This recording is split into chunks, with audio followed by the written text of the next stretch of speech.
four-time Miss Olympia Jay Cutler. Welcome to my channel, Jay Cutler TV, and make sure to stay in tune with the newest and updated videos.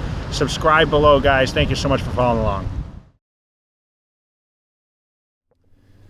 Hi guys, Dave MadMax6. We are back at the Mecca, and this is Muscle Beach TV, and I have the very great pleasure to have my good friends Barron. Pedro, welcome to Muscle Beach TV on Jay Cutler TV.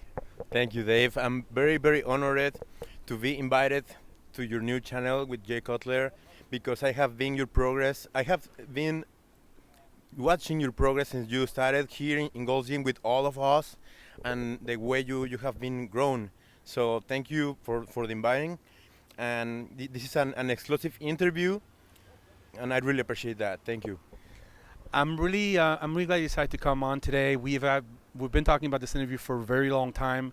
We were just waiting for the right time. We're waiting for you to be ready to actually talk to your fans and the bodybuilding community in general. So I'm really glad that you decided to do this, because I think it's going to be a very good interview. But before we get into the reason why we're doing the interview today, I want to kind of go back and tell people where you came from, how you came here from Mexico, how well you did for yourself, all the people that you've worked with. I mean, you have a really inspiring story right from the beginning, and I think it's important for all you people to see this, and all the the people in bodybuilding in general. So take me back a little bit and talk about your arrival to California, and you decide to of course got your pro status in Mexico and come here to become a trainer and a competitor, professional competitor.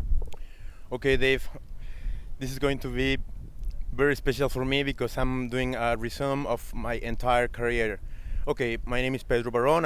As everybody know, I was born in Mexico. I have two nationalities, Mexican and Spaniard.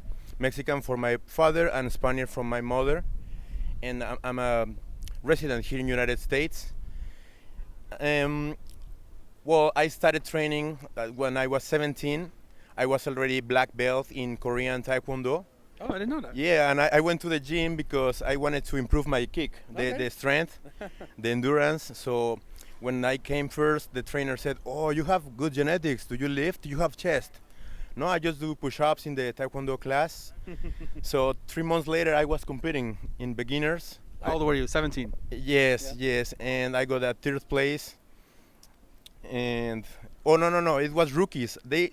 They signed me in beginners, but they put me up into rookies. You're too good. Yes, so I was never a beginner. I got third place, and then I started doing Taekwondo and bodybuilding at the same time. Like 2 years later, I decided to quit. Well, not to quit, to abandon Taekwondo tournaments, because I was getting heavier. So in every fight, I had taller guys, taller, and it was not funny for me. Yeah, because it's hard to reach them. Yeah. So I just continued competing in bodybuilding as I was doing my professional career. I studied electronics engineering. Oh wow! Yes, didn't know that either. Yes, wow. And so bodybuilding was just my hobby. Exactly. Yeah. Then I won the state championships when I was in the university. At the beginning, I was 20-something, and then I got retired because, well, kind of retired. I'm talking about amateur, because I said I'm gonna finish my electronics engineering career, and then I continue doing bodybuilding. Okay. Now I know that we can do it at the same time, right, because this is my life. But in those days, I said I don't want distractions, so I was lifting but not competing. Gotcha. Then I came back in 2002. I met my nutritionist in Mexico, Octavio Servín. And this guy, when he checked my body, I was not training, I was out of shape. And he said, "Oh, you have good genetics. Which division in Mr. Mexico you want to win this year?" And I said, "Exactly." I laughed. Exactly. My friend on the side, he said, "Really?" And he said, you have champions genetics. 9 months later, I was winning my division in the Mr. Mexico at the first try, and I was top 3 in the overall. Wow. Yeah, with the tall guys. Wow. Top 3 in my first attempt. 9 months of training. Wow. Of coming back. Wow. Then next year, I was one of the favorite guys for the all overall title. Mm-hmm. So I started the preparation right away. my nutritionist and I decided to start immediately, and I trained 1 whole year with the only thing in mind that getting the overall Mr. Mexico title in 2003. And I was a big guy I was going to be against, a guy with a lot of money, guy who was able to come to train with Charles Glass. His remember his name? Ricardo Ayala. Okay. Yes, and I was thinking about this tall, big guy all the time, and I said, I'm gonna be a giant killer. I can do it. I can do it. He doesn't have my hamstrings. I can beat him from the back. I had an strategy. And well, thank God, finally, at the end of this prep, I result as a all overall winner in Mr. Mexico. Very happy because I was one of the shortest guys, but I always demonstrated that short doesn't mean small. Right. I can be short and big. That's right. That's why they call me the Pitbull. That's right. So, okay, that day my life changed. Even when I started engineering, this was my life. I discovered it a little late. Never is too late, because when I learned a lot of things when I was in university, but if I would know that this were going to be my life, maybe I would study nutrition or something else. But I'm okay with my life.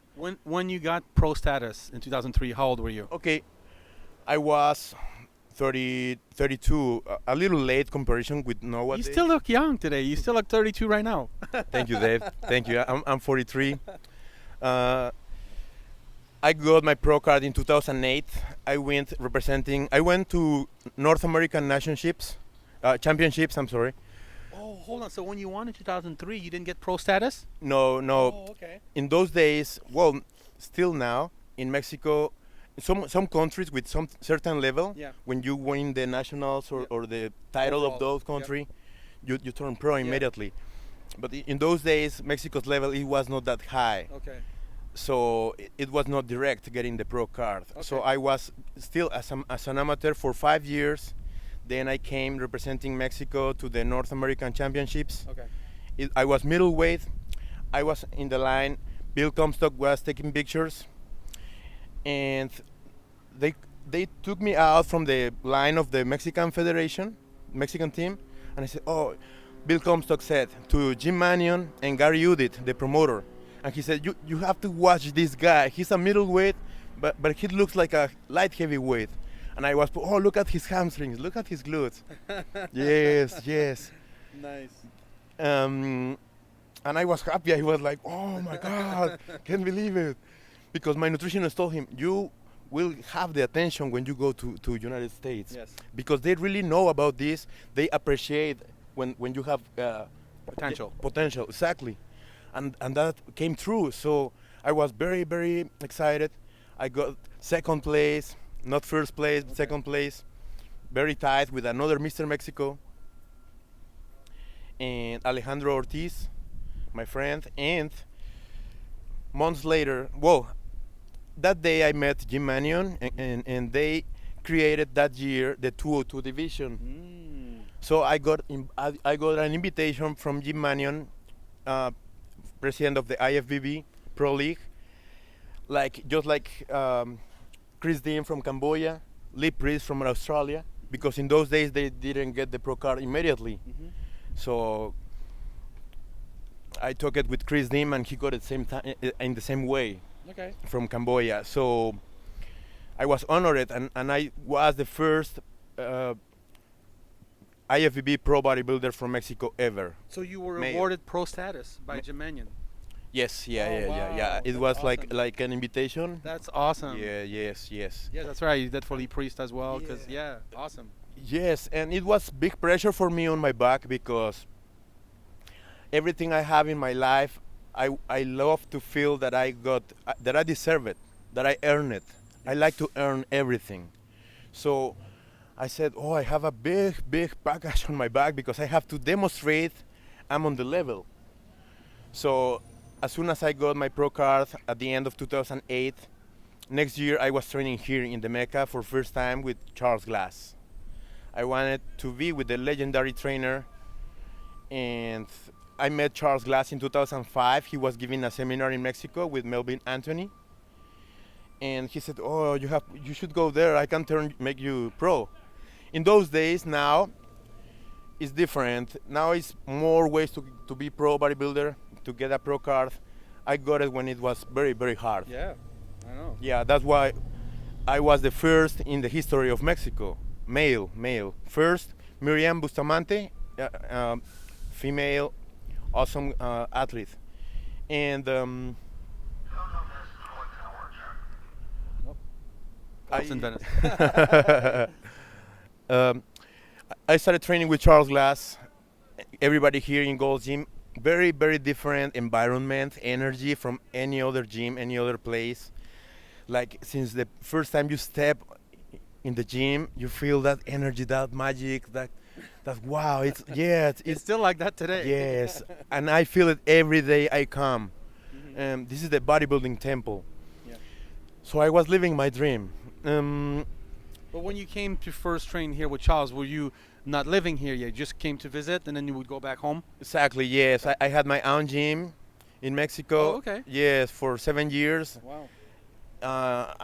It was always full. Even when in Mexico it's not the same culture. Friday night is the gym empty because everybody's on party. Different with here. Yeah. And my gym was always full because people looked for me. It was very demanding for me. And when I was here, everybody, where's Pedro? Where's Peter? They called me Peter. Yes, and I was training here. What was the gym called? Peter's Gym. Oh, okay. All right, there you go. Yeah, Peter's Gym. And okay, my pro debut was in Dallas in the Europa Super Show. Okay. What year? Yeah, from Ed and Betty Pariso, 2009. 2009. Yes, August.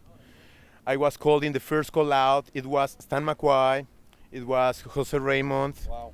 Charles Dixon, Tricky Jackson, Wow. Chris Dim, and I was called in the first call out, and I finished it with 6th place because I started sweating a little. But Top 6 first show, man. yes, first show, Wow. yes, from 27 competitors. Wow. So that day I got to know, Pedro, you deserve that pro card. You are a professional. From that day, for me, I'm a professional to nowadays, Yeah. 10 years ago. So, okay, next time I went to Atlantic City Pro, I competed. I had the big honor to compete with Flex Lewis. Wow. Yes. That day, the open was Gustavo Badel, and Hide Yamagishi, second place in the open. I got a 5th place that day in the 202 division. I continued coming to compete like 2 times a year. No, now I see that my coach, Brad Rowe, he does 10 shows in 1 year. I said, I don't know how they do it. I know, he's crazy. Yes. I was inspired always because over there you only see in those days only the Olympias, Yeah. like Jay Cutler, Ronnie Coleman. And I said, oh, these guys compete once a year or twice a year, so I'm doing it. I never thought about points, about all that stuff. Yeah. So I trained for 2 shows every year, that's it. Yeah. No more. And But tell me about the years before you moved here. So you compete in the States, you do 2 shows a year. How often do you come to California to train at Gold's, and how long do you stay and then you go home and attend your gym? How long did you do that for, and what's the length of time you spend in California? yes, I never like it to be less than 10 weeks here. I normally was like 12 weeks, Okay. either in off season or 12 weeks, 3 Pre-contest. weeks pre-contest. Okay. So yes, at least 2 or 3 times a year or 4 times a year. No, 4 times a year I was here Wow. in the Mecca. Yes, it was like Cinderella. I loved my gym, but when I went back to my gym, I said, "Oh my God, I don't like my gym anymore." Yes. It's hard, man, when you Yes. train at Gold's. Yeah. Yes, but when I was here, I was missing my wife Jessica over there, and when I was there, I was missing Gold's Gym. Yes. So what year did you decide to say, okay, that's it, I'm moving to Venice, I'm gonna make it my home, and I'm taking my wife with me? What year was that? In 2011, we found that a lot of gyms opened in the nearby of my gym with better equipment, people with big money investing in different kind of business. So they were giving a cheap price and very high immobiliary. Yep. And my gym was like medium, Okay. but people were with me because of me. Yeah. So I was coming here, going back and forward. So we had to decide if we invest money in the gym to improve it, or sell everything and come to United States to try my career as a professional, with I should be, because everybody here, Hide Yamagishi from Japan, Gildrin Mehmet from France, people from Stanimal from France also, people from all over the world, all the pros want to be here in United States. Now they go to Kuwait also, but this is the Mecca. So I said, okay, what do you think? And she said, okay, let's try. We can do it. It's a big challenge. We had our visas. I had now I have my residence, but it was extraordinary abilities visa. It's for artists, scientists, or athletes. So you just have to be the best in your country. That's right. And we were very happy since the beginning. At the beginning, we had money because we sold everything over there. So I didn't know how expensive it was here. I had an idea, but not living. It's not the same when you come to train that when you live here. I bought a car, a Beetle. I started with my preparation, everything, supplements, everything, paying Charles Glass in those days. So 8 months later, I didn't have any money, zero. And I said, oh my God. And I was very confident that it was easy to get a job because I speak English not that good, still not that good. And I had my everything legal, no? I didn't know about the social security number that now I have it. I didn't know about all that thing. And it was not easy to get a job. At the end, Charles Glass said, I need an assistant. I started working with him. And because he had a lot of people and he could handle all those people, so he always needed an assistant. I had the honor to be Charles Glass' assistant 3.5 years.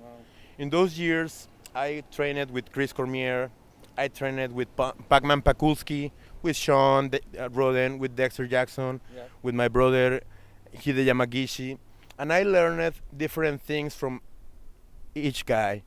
With Dexter, I was his training partner for 2.5 years. He's gifted, but it was, for me, it was extremely motivating to be Dexter's training partner. Now I convinced. I always, maybe because I'm very honest person. I don't care to say this. When I was in middle high school, I suffered a lot of bullying, because I was the shortest guy in the school. Not only short, but skinny. So everybody bullied me, crying a lot of times. So I knew inside, because my grandfather, medical doctor from Spain, told me, you can be very big. You can be big one day. And I said, okay, because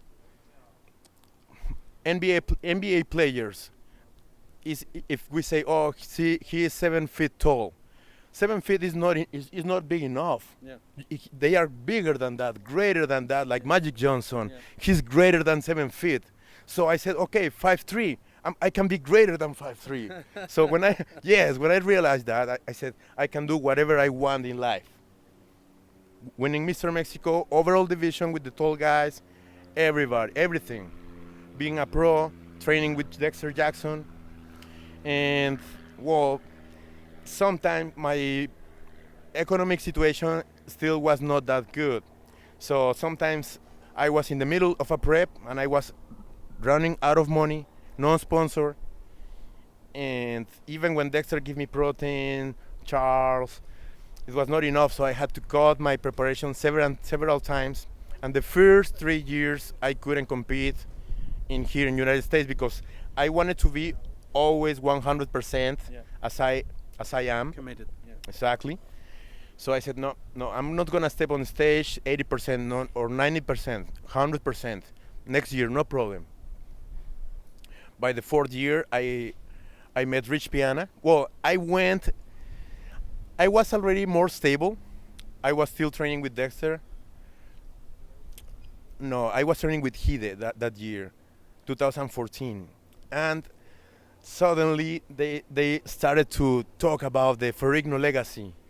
It was Chris Mines, Lou Ferrigno Jr. here, Lou Ferrigno, and I said, whoa, wow, sounds great. Because I always watched Lou Ferrigno in the TV show. Yeah. Yeah, he was my idol, Yeah. and my father's idol. and I said, okay, this is a big show to come back. Now I can pay my preparation, and I started training, doing diet with my coach, Brad Rowe. Since those days, Brad Rowe said, okay, you are committed, you are a serious guy, I'm taking you. And I said, wow, Brad. To me, it was an opportunity. And because I knew he was learning directly from Chris Acero for years. And he was a very, very focused guy. Yeah. And I know that, yes, what you learn, you preach. Yeah. And you really learn it when you share it. Yeah, that's right. Yes. Then I came shredded, small but shredded. It was open division.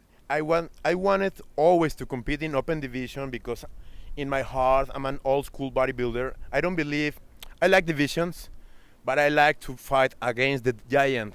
Just as Franco did it with Arnold. That's right. So no, I'm Franco. I'm not competing in the 202 only or 212 only. I want open division. I want to know where is really my place against everybody, not only against medium guys, tall. So that day I was 14th place out of 27 competitors. Not that bad. Yeah, you beat half the guys. Yes, exactly. Yes, open division guys. That's right. And it was a very good beginning for me. I was more motivated than ever. I continued. I was training for. That's funny. That's very funny. Every year I was training for New York Pro. For one thing or other thing, I could never made it. Huh. At the end, but I'll tell you later. Yeah. So I continued competing in the Lou Ferrigno legacy. I never focused only on competitions because I wanted to be a top trainer. Yes. Since my beginning as a trainer, also personal trainer, Charles Glass and everybody here, like, oh, you are very focused, guy. You are not with the coffee in the hand. You are with the cell phone. You really pay attention with the guys. Yes. You interact with the guys, and that's great. And I was, oh, Charles Glass is my master. And I said, oh, you are doing very good. Everybody said. Charles was very hard on me. I could never leave before him. In those days, he was from 4 a.m. to 4 p.m. Wow. And I was living like 5 p.m. But he made me, as everything in my life, he made me in the hard way, but that's the best way. Yeah. So I was trying to improve as a trainer, always learning. I'm always studying. I always follow. I like to be like, a lot of people think more in the Latin community because they are big or they are Mr. Mexico or they are pros, they know everything. If you want to continue learning, you have to be humble. And I say, oh, Pac-Man knows a lot of things. Brad Rowe knows a lot of things. Merlin knows a lot of things. So I learned from everybody here. Everybody was my coach, my trainer. Charles Glass, my mentor, but I learned from everybody here, outside, Chris Cormier, Pac-Man Pakulski. Yeah. It's So like going to university for bodybuilding. exactly, yes, yeah. This is the bodybuilding university for me. Yeah. Now I give seminars in Mexico monthly, and they always say, from the Mecca of bodybuilding, Pedro the Pitbull. Yeah, right. yeah, That's right. yeah. I love giving seminars. It was one of my dreams, and I already achieved. And I didn't realize I'm international because I'm flying to other country to give it, That's awesome. even when it's my origin country. That's awesome. So talk about Rich for a second. Wow. Right after Ferrigno Legacy, after the show, you are full, you are big, still shredded with a lot of veins, still with the tan. And I was training, and Rich Piana was training, and I was shy to come close to him. And he said, hey, you look good. He said, we should have a picture doing more muscular. And I said, oh, later. I was shy. And I didn't do it that day. Then another day or that day, I think that day at the end, we talked a little. He was with Chanel, and well, he invited me to do a video with him, and I just couldn't believe it. And I said, give me your number, and we can shoot a video later. That day in the night, he texted me. I showed my wife, and I said, I can't believe I have to be 4 a.m. in Gold's Gym. It's too early, but Rich liked it to do it that way because no people. He didn't have to ask for permission. Right. So, and my car was broken down, still struggling in those days. So he came for me in the big wheels truck. I was like a kid, like, whoa, Rich Piana coming to pick me up in my place with this big truck and Chanel. We did the video, we got a lot of views, and I was living my dream. You know, yeah. I don't compare with anybody. Everybody has its own story, and that was a dream for me. Wow. We did the video, and everything started there. He called me. He said, "You need a nickname. What's your name?" Pedro Barron. Okay. It sounds good, but you need a nickname. And I said, "You are short. You have a big head. You are big, and you are loyal. So I'm calling you the Pitbull." So you owe Rich Piana your name. Yes. Yeah. And I said, "Okay, but I love it. Yes, good name, yeah. I love it." But he said, "You are short. You have a big head, right?" I said, "Yes." That sounds like Rich. Yeah, exactly. And you have muscles. So yeah. Since that day, I'm the Pitbull. I have a Pitbull in my heart. I have always had a Pitbull in my heart.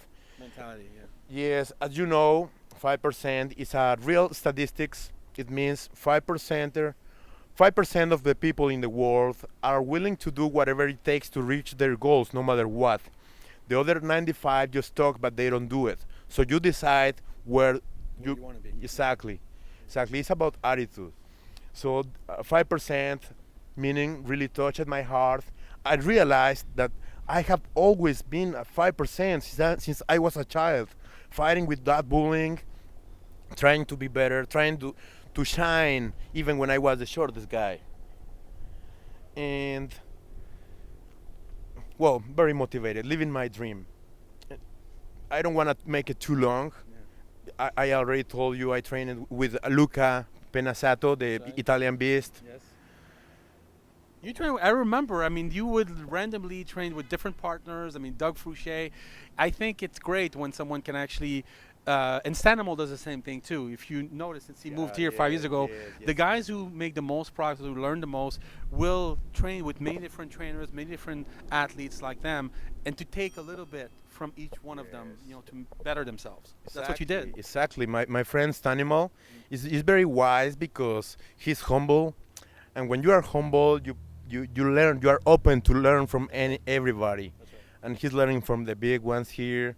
From the big names, champions. So, like you did. You did it first, and he came later.